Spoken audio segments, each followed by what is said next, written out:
Everybody semuanya, jamaah atau netizen Egy Sujana Channel. Kita sekarang bersama Habib Bahar bin Smith yang dimuliakan Allah.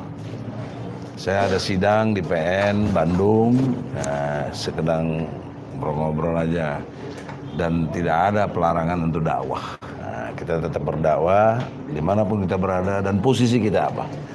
Nah, saya serahkan kepada Habib Bahar, kira-kira dakwah siang kita ini apa yang baik buat kita, rakyat Indonesia dan umat Islam pada umumnya atau khususnya. Silakan, Bib. Ini kitabnya, kitab apa namanya, Bib? Ini kitab Manhajus Sawi. Mengenai? Ini kitab tentang Thariqah Ba'alawi, tentang apa?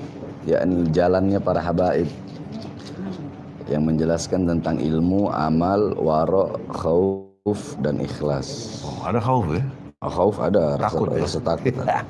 Karena itu 5 pilar daripada thariqah, jalan. Ulangi satu-satu. Ilmu, amal, wara', khauf, ikhlas. Nah, itu jadi kitab ini membahas 5 poin tersebut. Yeah. Dikatakan ya ini mukhtasar dari Ihya. Jadi ini kitab dikarang oleh Habib Zain bin Smith Madinah, dinukil dari beberapa kitab-kitab seperti kitab Risalah Al-Qusyairiyah, Bidayatul Hidayah, Imam Ghazali, Ihya Ulumuddin, terus Nashaihuddiniyah, Al-Haybullah Al-Haddad. Di sini qala Imam Abu Aswad Ad-Du'ali. Qala al-Imam Abu Aswad Ad-Du'ali, laisa syai'un a'azza minal ilmi. Tidak ada sesuatu apapun yang lebih utama, yang lebih mulia, yang lebih agung selain daripada ilmu. Jadi tidak ada yang lebih tinggi daripada ilmu. Ilmu imamu amal. Tidak ada yang lebih agung daripada ilmu. Laisa syai'un a'azza minal ilm. Tidak ada yang lebih mulia, tidak ada yang lebih terhormat selain daripada ilmu. Tidak ada yang lebih mulia. Al-muluk hukamun 'alan nas. Al-muluk hukamun 'alan nas. Al-muluk hukamun 'alan nas wal ulama hukamun 'alal muluk. Al-muluk, para raja, ya, pemimpin, para penguasa. Al-muluk hukamun, yakni al-muluk hukamun 'alan nas. Para pemimpin, para penguasa, para raja, hukamun 'alan nas. Mereka itu yang menjadi hakim. Bisa mengadili para manusia. Mengadili manusia, mengadili rakyat, mengatur manusia, mengatur rakyat. Terus siapa yang bisa mengatur mereka? Para muluk. Siapa yang bisa mengatur para raja? Siapa yang bisa mengadili para raja? Siapa yang bisa menjadi hakim bagi para penguasa tersebut? Al-ulama hukamun 'alal muluk. Para ulama, orang-orang yang berilmu, ulama yang lurus, ulama yang benar. Bukan ulama su. Bukan. Yani ulama, yani alim ya'mal bi ilmi. Orang alim yang mengamalkan ilmunya. Ar-rasikhuna fil ilm. Orang yang bersungguh dalam ilmunya. Yeah. Mereka lah yang bisa menjadi hakim bagi untuk para raja-raja, bagi para raja-raja. Nah, jadi yakni ketika para penguasa, para raja, mereka bisa menghakimi, bisa menjadi hakim, mengatur para rakyat, maka yang bisa mengatur mereka adalah para ulama. Berarti jelas kita ketahui di sini kedudukan ulama jauh lebih tinggi di sisi Allah, bukan jauh lebih tinggi lagi. Kedudukan para ulama pada raja tadi. Kedudukan para ulama, kedudukan derajat para ulama jauh, bukan jauh lagi, lebih tinggi daripada para penguasa dan para raja-raja. Ini yang berkata bukan saya, tapi Al-Imam Abu Aswad Ad-Du'ali. Kenapa? Karena tidak ada derajat. Al-Imam Sufyan bin Uyainah, beliau berkata di sini, lam yu'ta ahadun fid dunya syai'an afdal minan nubuwah wa ma ba'da nubuwah afdal minal ilm. Tidak pernah diberikan kepada siapapun di dunia sesuatu yang lebih utama minan nubuwah, daripada kenabian. Satu. Jadi dunia ini manusia paling tinggi itu nabi, rasul. Wa ma ba'da nubuwah, dan tidak ada keutamaan, kemuliaan ya yang diberikan oleh Allah setelah kenabian afdal, yang lebih utama minal ilmi, daripada ilmu. yakni para ulama. Makanya dikatakan kan al ulama amanaur rasul. Ulama itu adalah amanahnya Rasul atau pewaris. Iya, al ulama amanaur rasul, amanahnya Rasul. Maksudnya apa? Kepercayaan Rasul. Jadi Nabi Muhammad itu memberikan kepercayaan kepada para ulama.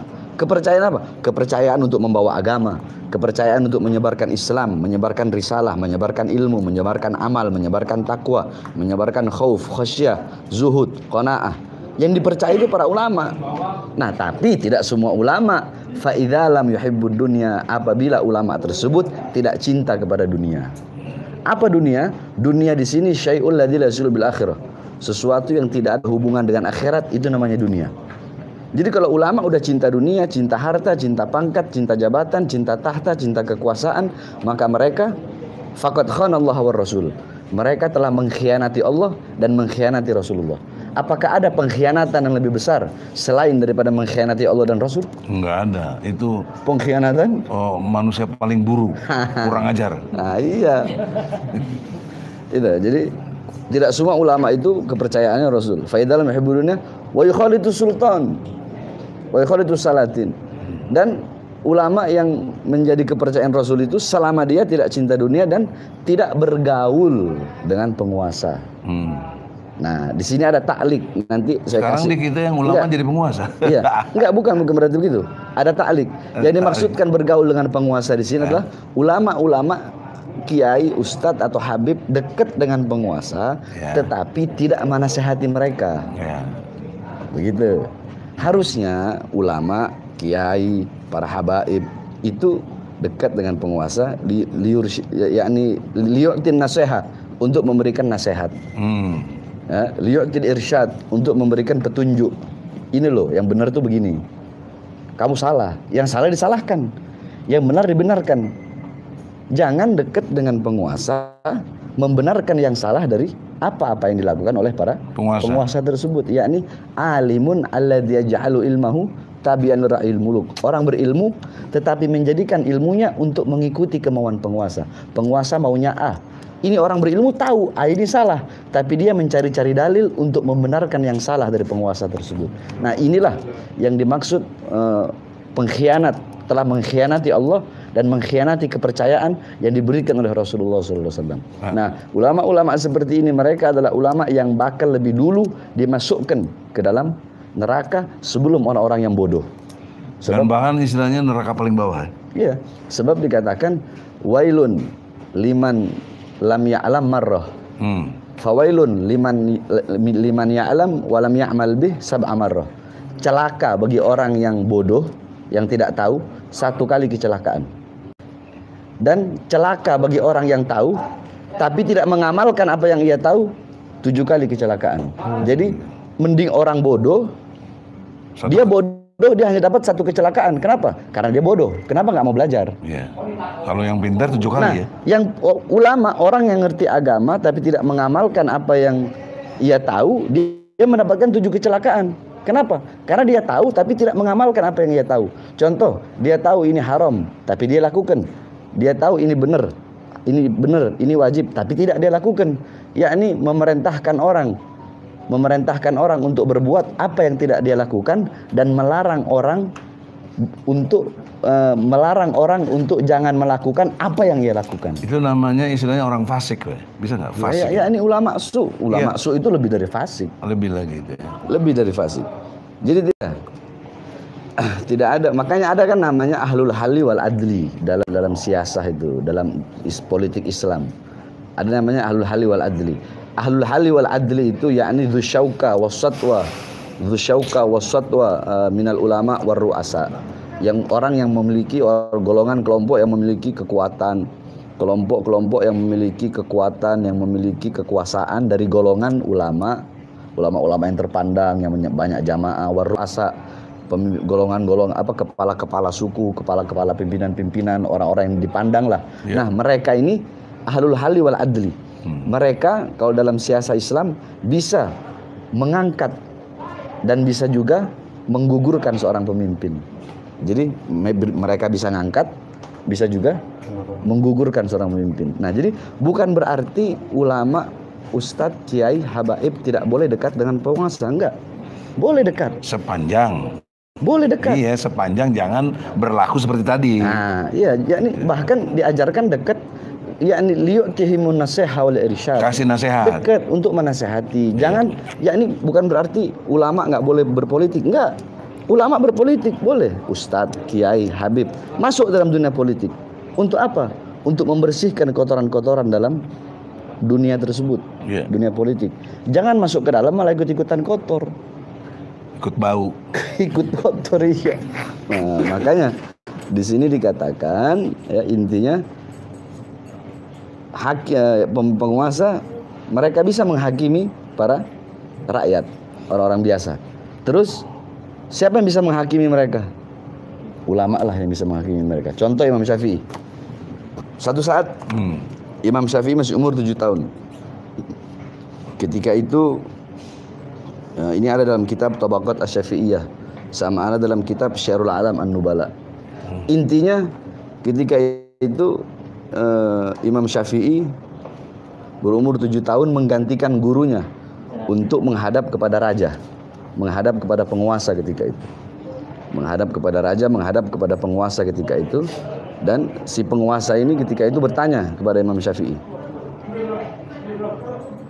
Penguasa itu ketika itu penguasa kafir, yakni penguasanya bukan muslim. Pertanyaannya apa? Pertanyaannya, sedang apa Tuhanmu saat ini? Kepada Imam Syafi'i. Apa kata Imam Syafi'i? Saya akan menjawab pertanyaanmu setelah engkau turun dari singgasanamu. Turun dulu dari singgasanamu. Setelah kau turun dari singgasanamu, baru aku jawab pertanyaanmu. Terus? Turunlah si raja ini, si penguasa ini. Dari singgasananya, duduk bersama para budak-budakmu. Duduk bersama para budak-budak. Imam Syafi'i yang masih kecil, dia lari pergi ke atas singgasana raja dan berkata, Tuhanku sekarang yaitu Allah sedang memuliakan aku sebagai hamba yang beriman dan sedang menghinakanmu sebagai penguasa yang zalim. Jadi siapa yang jadi hakim? Itu dong Imam Syafi'i. Ya, makanya al-ulama hukamun al-muluk. Mana ada imam yang kayak seperti Imam Syafi'i sekarang. Udah jadi penguasa juga begitu ulamanya. Coba. Iya. Itu kan teori ya, normatif. Habib Bahar bin Smith ini ulama masuknya. Saya ini tim pembela ulama dan aktivis. Anak tidak menganggap diri anak ulama. Bagus, jangan merasa. Yang merasa orang lain aja. Nah, jadi sebagai ulama yang kami lihat, antum bisa baca kitab dan lain sebagainya. Bagaimana kondisi Indonesia yang sesuai nggak sama teori tadi itu? Apa lebih banyak ulama atau ulama yang baik-baik di Indonesia ini? Ya, ulama di Indonesia ya ada yang baik, ada yang buruk. Ada yang benar-benar ar-rasikhuna fil ilm, ada yang dan ada yang jahat, ada yang buruk. Ada ulama yang jadi penjilat, ada yang nggak jadi penjilat. Cuma ulama-ulama yang baik, ulama-ulama yang benar, ulama-ulama yang lurus, sedikit yang nampak. Cicing wainya. Bukan, yang nampak, yang nampaknya sedikit. Ya karena dia diam aja. Yang nampak, yang sepengetahuan anak, yang tampaknya sedikit. Yang lebih banyak yang nampaknya itu yang ulama-ulama yang nggak benar. Ulama-ulama makanya yang nampak misalnya Habib Rizik, antum, apa lagi? Wallahu a'lam. Ya itu penilaian kita, nggak apa-apa. Anak nggak mau. Karena yang penting antum nggak merasa. Yang merasa orang lain. Betul apa tidak? Nah, begitu bro. Nah oleh karena itu antum punya saran apa ke depan ini dalam situasi kita hari ini begini. Sementara ulamanya banyak yang antum gimana cara nasihat buat kita ini? Ya kan udah berkali-kali Anda bilang, idza taghayyara ru'us taghayyara al-mar'us. Kaedahnya begitu aja. Apabila seorang pemimpin rusak, maka yang dipimpin rusak. Iya kan? Kalau pemimpin rusak, yang dipimpin juga ikut rusak. Ibarat kata, kalau kepala ke kanan, ekor kemana? Iya, mestinya ke kanan juga. Iya, pasti ke kanan kan kebanyakan. Harusnya. Kebanyakan. Pada umumnya. Iya pada umumnya. Kalau kepala ke kiri, ekor ke kiri. Ke kiri. Nah,